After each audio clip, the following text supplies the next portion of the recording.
महाभारत की कथा धारावाहिक 2 राजकुमारी विशेषांक कथा 14 सुभद्रा का हरण।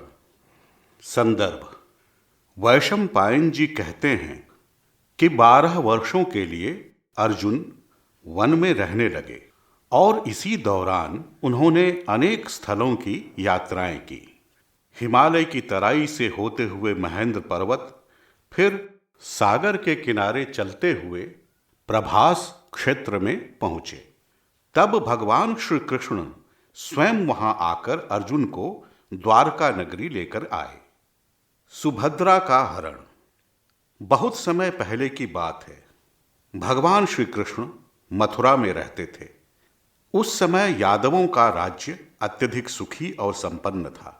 एक बार यादवों ने रैवत पर्वत पर एक बहुत बड़े उत्सव का आयोजन किया। ब्राह्मणों को सहस्रों रत्नों का दान दिया। उत्सव में यदुवंशी सज धज कर घूम रहे थे। चारों ओर कोलाहल था। बाजे गाजे बज रहे थे। नाच गाना हो रहा था। सभी प्रसन्न थे। उसी उत्सव में श्री कृष्ण के साथ पांडु के तीसरे पुत्र अर्जुन भी थे। श्री कृष्ण के बुलाने पर सखा के घर आए थे। वहां घूमते हुए अर्जुन की दृष्टि श्री कृष्ण की बहन सुभद्रा पर पड़ी। पहली ही दृष्टि में वह उन्हें भा गई। उसकी मोहिनी सूरत देखकर अर्जुन एकटक देखते रह गए। श्री कृष्ण की दृष्टि अर्जुन पर पड़ी तो वे उनके मनोभावों को पढ़कर चुहल करते हुए अर्जुन से बोले, प्रिय अर्जुन, जो मैं देख रहा हूं क्या वह सच है? अर्जुन सहसा पूछे गए इस प्रश्न से सकपका गए। लज्जा से उनका सिर झुक गया। श्री कृष्ण पुनः बोले, बोलो मित्र बोलो, मुझसे कैसी शर्म? जो मैं देख रहा हूं क्या यह सच है?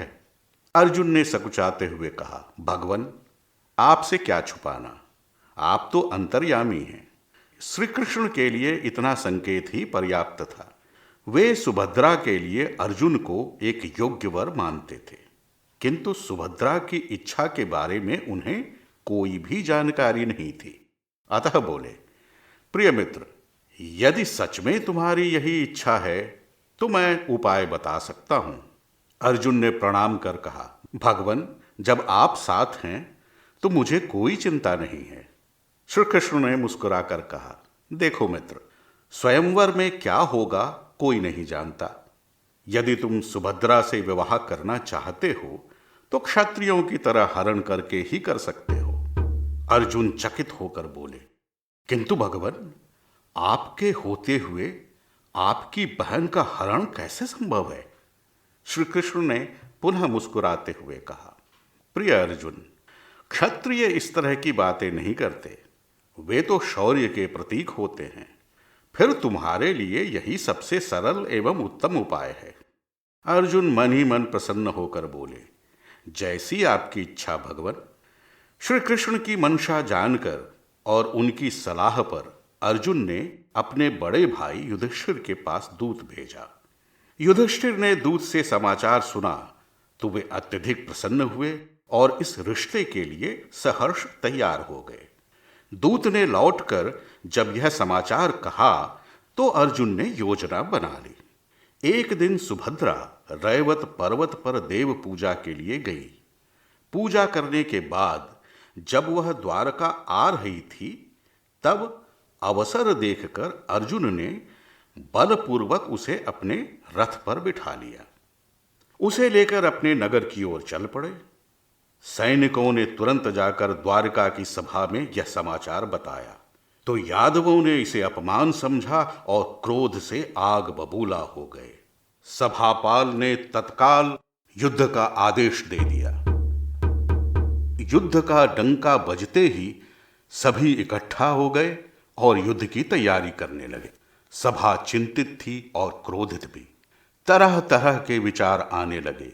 सभी बदला लेने को उतारू हो गए। स्थिति की गंभीरता को देखते हुए बलराम ने कहा, देखिए, मैं भी आप सभी की इस बात से सहमत हूं कि यह हमारा अपमान है, किंतु कृष्ण से सलाह लेनी चाहिए। तभी हम किसी ठोस निर्णय पर पहुंच सकते हैं। तब सभी लोग मिलकर श्री कृष्ण के पास गए और बोले, भगवान, आपका मित्र समझकर हमने अर्जुन का स्वागत किया, किंतु उसने जिस थाली में खाया उसी में छेद किया, बिना किसी कारण के हमारी बहन का हरण किया। उसे इस करनी का दंड अवश्य मिलना चाहिए। सभी यादवों ने इस बात का समर्थन किया। श्री कृष्ण ने शांत भाव से सबको समझाते हुए कहा, अर्जुन ने हमारे वंश का अपमान नहीं बल्कि सम्मान किया है। असल में हमारे वंश के महत्व को जानकर ही उसने हमारी बहन का हरण किया है। यादवों ने सुना तो उन्हें विश्वास न हुआ और वे बोले, यह आप कैसी बातें कर रहे हैं? अर्जुन के अपराध को अपराध नहीं मान रहे हैं? श्री कृष्ण बोले, यह अपराध नहीं है, बल्कि उसका यह कार्य उसके क्षत्रिय धर्म के अनुसार ही है। क्षत्रियों में हरण कर विवाह करना मान्य है। उसे स्वयंवर में सुभद्रा को पाने में संदेह था, इसी कारण उसने ऐसा किया। यह सुनकर सभापाल ने कहा, किंतु भगवान, वे हमसे बात करके भी हमारी बहन का हाथ मांग सकते थे। अवश्य, किंतु आप भूल रहे हैं कि यदि बहन सुभद्रा को यह बात नहीं जचती तो क्या होता। वैसे भी अर्जुन के साथ नाता जोड़ना हमारे लिए गर्व की बात है। श्री कृष्ण ने पुनः समझाते हुए कहा, यादवों में असंतोष व्याप्त था। वे आसानी से समझने वाले न थे। वे बार बार युद्ध हेतु उत्साहित होते रहे, किंतु श्री कृष्ण ने उनके सभी तर्कों को काटते हुए अंततः उन्हें समझा ही दिया। तब उन्होंने युद्ध करने का निर्णय त्याग दिया। यह समाचार पाकर अर्जुन सुभद्रा के साथ द्वारका वापस लौट आए। तब बड़ी धूमधाम से सुभद्रा का विवाह अर्जुन के साथ हुआ। 1 वर्ष तक अर्जुन द्वारका में ही रहे। द्वारका और हस्तिनापुर में एक नया संबंध स्थापित हुआ। जब 1 वर्ष के बाद अर्जुन सुभद्रा के साथ इंद्रप्रस्थ आए तो उनका बड़ा स्वागत हुआ। सुभद्रा ने कुंती के पैर छूकर आशीर्वाद लिए। द्रौपदी ने बहन कहकर संबोधित किया तो सुभद्रा ने उसके भी पैर छू लिए। द्रौपदी ने उसे गले से लगा लिया। इस प्रकार इंद्रप्रस्थ और द्वारका में बड़ा ही घनिष्ठ संबंध स्थापित हो गया।